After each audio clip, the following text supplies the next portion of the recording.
This is the second battle in the semi-final match between Poccopacs and Mad Slinky, or Diplomatt, or Memcan. He's had several different names. In the previous battle, the Roman army brought by Poccopacs was defeated by Arverni. In this battle, Poccopacs has brought a corps consisting of Celtic warriors, Oathsworn in a mixed formation. Then he has 3 levy freemen. You'll see a lot of this, levy freemen being used as speed bumps and just to bait arrow fire.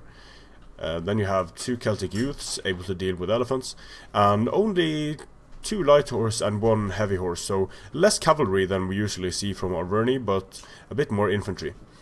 For Rome, we have a large line of legionary cohorts backed up by auxiliary Syrian archers.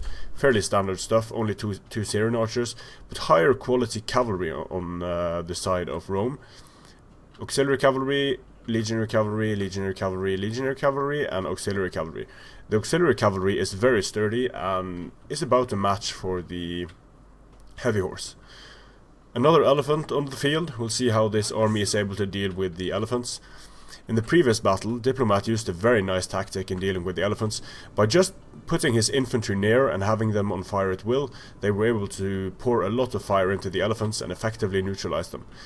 And then it was just a matter of the Arverni infantry charging in and destroying the Roman infantry, because on a flat map like this, the charge bonus of the Arverni infantry is just too much to deal with for even Roman legionaries.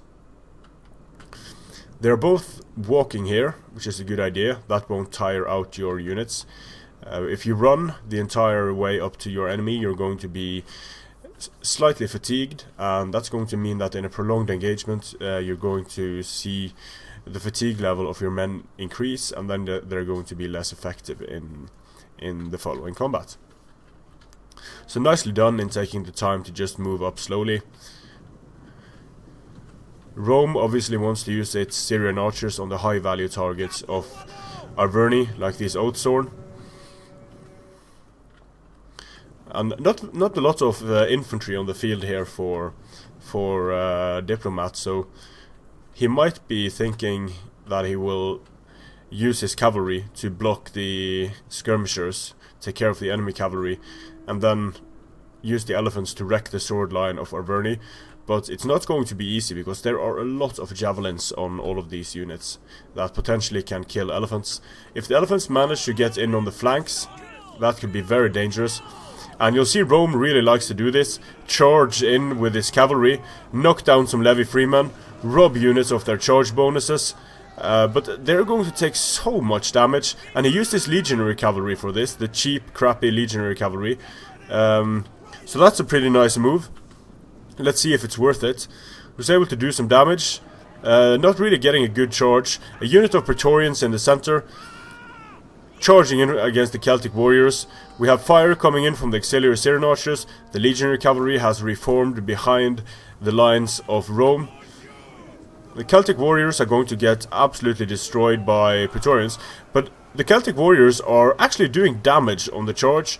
And there's also javelins incoming from these Celtic warriors, and that's doing damage to the Praetorians as well. But in the prolonged engagement, the Celtic warriors are going to get destroyed. Using legionary cavalry to knock down a few Oathsworn, trying to get at the skirmishers. But the Diplomatt is wisely keeping his elephants away from the skirmishers and shooting at them in the backs with the Syrian archers. That's going to take down the Celtic youths very quickly. The infantry engagement is not going well for Rome. Roman legionaries are dropping really quickly. The Praetorians, it looks like they are in formation attack, presumably to present a wider front, so they won't be flanked as easily, but that's going to make them less effective in killing these Celtic warriors. They are going to win, but they did take substantial casualties.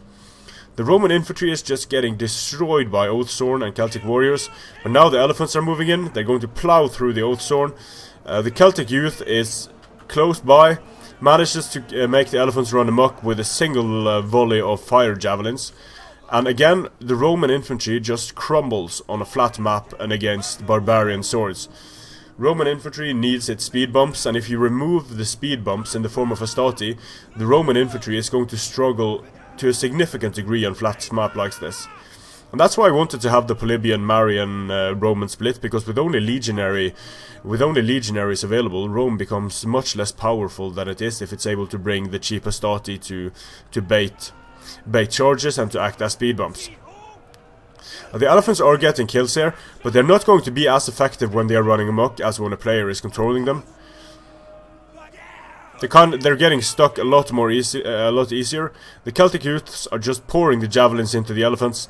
The elephants are going down to the javelin fire, and Rome has been destroyed, totally wrecked by Arverni in both of these two games. So on flat maps with good players, Rome is going to struggle a lot against Arverni if Rome can't bring its mix of Polybian and Marian troops. It's going to be very difficult to make that work.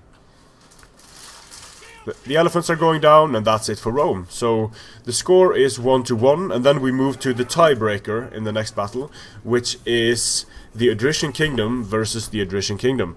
And that should be a very interesting fight, because the Odrysian Kingdom is a strong skirmish faction and a strong melee faction, and the skirmishers counter the strong melee units of the Odrysian Kingdom, so that should be an intense and bloody battle. Elephants, again, neutralized by cheap units, very nicely done. The two Praetorians of Diplomatt were not able to perform well. They were matched up against Celtic warriors, while the Oathsworn, 5 Oathsworn, amazingly strong build here for Arverni. The 5 Oathsworn just demolished the Roman infantry line. 6 Celtic warriors. I quite like this Arverni build. A bit light on the cavalry maybe, but the infantry is just going to defeat the Roman infantry so easy that you don't need a lot of strong cavalry. And I kind of wonder about bringing the Praetorians, what the idea was. And the auxiliary cavalry is expensive. It's sturdy but expensive, so not really sure about this Roman build. It's so small, and that can work very well on a map that is uneven, that has hills and forests. But on a map like this, on a flat map, on a Metusana, you need numbers. I'd much rather see a lot of crappy cavalry than the more expensive auxiliary cavalry, and even bringing Praetorians, very risky, because they can be tied down by cheap units, charged by cavalry, and then just be absolutely destroyed by Oathsworn. So these Oathsworn are destroying entire units while not taking any casualties themselves, so very dangerous. In the next battle, we will see the mirror match of the Odrysian Kingdom versus the Odrysian Kingdom, and the winner will move on to the finals. The loser will move on to the bronze finals. Strength and honor.